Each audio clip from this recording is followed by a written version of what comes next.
Anong ibig sabihin sa panaginip ang paghaba ng buhok? Ang paghaba ng buhok sa panaginip ay madalas na sumisimbolo sa paglago, lakas, karunungan o malaking pagbabago sa buhay.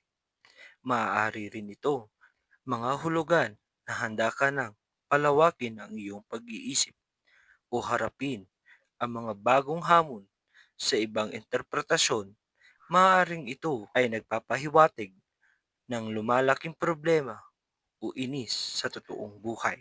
Narito ang ilang karaniwang interpretasyon. Kapag maganda ang paghaba ng buhok mo, nagsisimbolize ito na may humahanga sa iyo.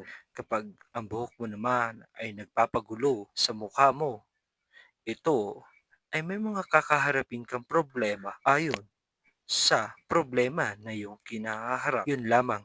Maraming salamat.